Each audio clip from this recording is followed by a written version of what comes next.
Okay, this is problem 2 from section 2.5. Now it says we have the graph of f of x, which is 0.5 times x squared, and it's saying that the limit as x goes to 4 is equal to 8. So 1, 2, 3, 4, and 8 is up here, so L equals 8. And that makes sense. As we get close to 4 on the x-axis, we're approaching this value of 8 on the y-axis.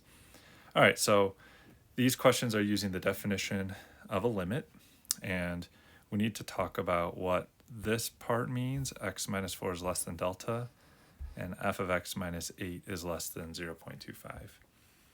So x minus 4 is less than delta.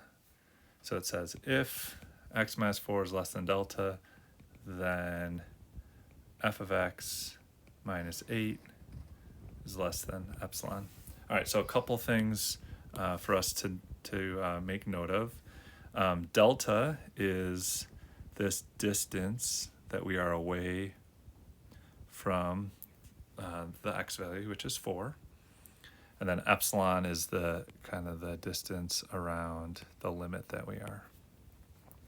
And so what this first inequality means is that if delta is within I need to have this backwards. If x is within delta of 4, then the function, or I should say just f of x, is within epsilon of 8. Okay, so what we're trying to find is if we want to be within epsilon of 8, what value of delta do we need? Now, this first part is saying epsilon needs to be 0.25. So I'm just going to replace this epsilon with 0.25.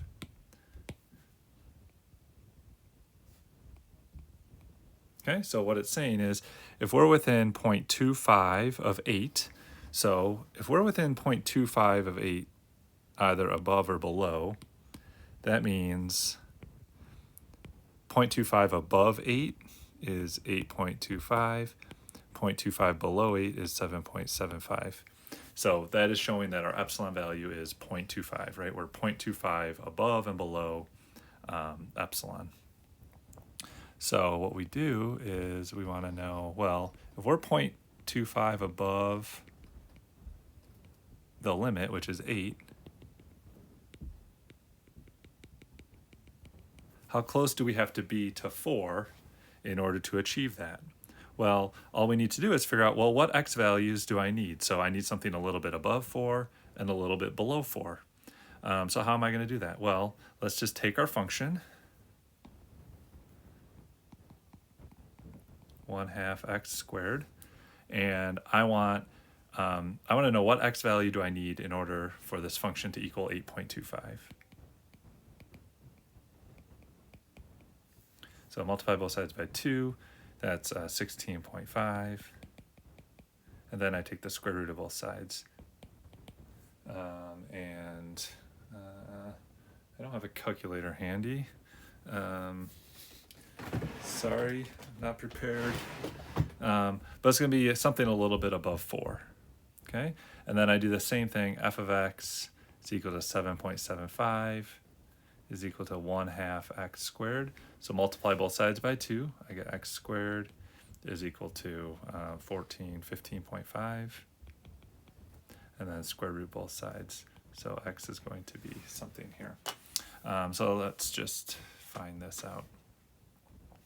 So I want square root of 16.5, and I get 4.062. Okay, and then I want the square root of 15.5.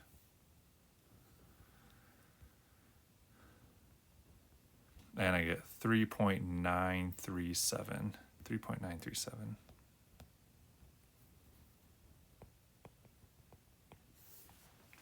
Okay, so our delta value here is going to be, well, how far are each of these numbers away from 4?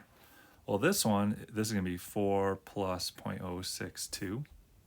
Here, this is going to be 4 minus, well, 3.937. We want to do 4 minus that. So 4 minus 3.93700. I get about 0.063.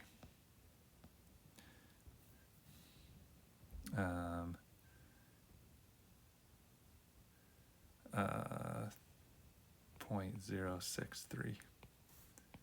Okay, so it looks like my delta value is about 0.062 or 0.063. Now we need to, we want to make sure that we are picking the larger of the delta values so that we are within this range. So we're going to say that delta is 0.063 here. Okay, so that's what we're going to set delta to. So we're going to do the same thing for part B, but it's the exact same process, so I'll leave that one to you.